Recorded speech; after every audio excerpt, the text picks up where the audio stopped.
ತಪ್ಪಲ್ಲ. ಅಪರಿಚಿತ ವ್ಯಕ್ತಿಯೊಬ್ಬರನ್ನು ನೋಡಿದಾಗ ಅವರನ್ನು ಪರಿಚಯ ಮಾಡಿಕೊಳ್ಳಬೇಕಾಗುತ್ತೆ ಸಾಧ್ಯ.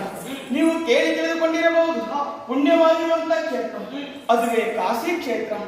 ಅಲ್ಲಿನ ಅಧಿಕಾರಿ ಪ್ರತಾಪ ಸೇವರಿಗೆ 3 ಮಂದಿ ಹೆಣ್ಣು ಅಂಬೆ, ಅಂಬಿಕೆ, ಅಂಬಾಲಿಕೆ ಎಂಬುದಾಗಿ ಹಿರಿಯೊಳಗಿರುವಂತ ನನ್ನನ್ನು ಅಂಬೆ ಎನ್ನುವುದಾಗಿ ಕರೀತಾನೆ. ಇತ್ತ ಬರುವ ಉದ್ದೇಶ ಮನಸ್ಸಿನ ಬೇಸರ ನೀಗಿಸಿಕೊಳ್ಳುವ ಮನವಿಹಾರಕ್ಕಾಗಿ ಬಂದವರು ನಾನು. ಮಾರ್ಗದಲ್ಲಿ ತಡೆದು ನನ್ನ ಪರಿಚಯ ಕೇಳಿದ್ರಲ್ಲ, ತಾವ್ಯಾರು? ದೇಶದ ಅಧಿಕಾರಿ ಸಾರ್ವಭೌಮಪತಿ ಎಂದು ನಾನು. ಅಷ್ಟೇ ಅಲ್ಲ, ಮನದಲ್ಲಿ ಒಂದು ಆಸೆ ಮೂಡ್ತಾ ಇದೆ.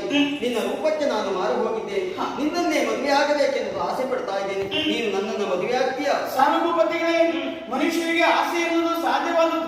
ಎಲ್ಲವನ್ನೂ ಈಡೇರಿಸಿಕೊಳ್ಳೋದಕ್ಕೆ ಬಹಳ ಕಷ್ಟವಾಗ್ತದೆ. ನೀವು ಹೇಳಿದ ಹಾಗೆ ನಾನು ಕೂಡ ಅದನ್ನೇ ಊಹಿಸಿಕೊಂಡೆ. ಮದುವೆ ಅಂತಾದ್ರೆ ನಿಮ್ಮಂತವರನ್ನೇ ಆಗಬೇಕು ಎನ್ನುವುದಾಗಿ.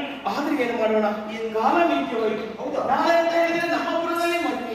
ಅದು ಯಾವ ರೀತಿಯಲ್ಲಿ?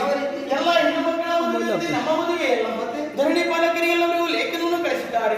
ಯಾರು ಯಾರನ್ನು ಗೆಲ್ತಾರೆ ಅವರಿಗೆ 3 ಮಂದಿ ಹೆಣ್ಣು ಮಕ್ಕಳು ಕೊಟ್ಟು ಮದುವೆ ಮಾಡ್ತಾರಂತೆ.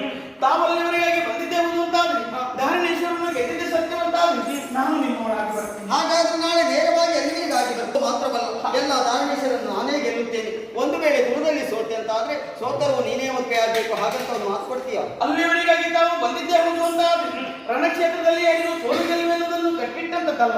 ಎಲ್ಲರೂ ನಿಮ್ಮ ಪಾಲಿಗೆ ಸೋಲೆ ಆಯ್ತು ಅಂತ ಆದ್ರೆ ನಾನು ನಂಬಿರುವಂತಹ ಕುಲದೇವರ ಮೇಲೆ ಆಣೆಯಾಗಿ ಹೇಳ್ತೇನೆ. ನನ್ನ ಕೈಯಲ್ಲಿರುವಂತಹ ನಿಮ್ಮ ಕೊಳ್ಳಿಗೆ ಹಾಗಾದ್ರೆ ನನ್ನ ಬಿಟ್ಟು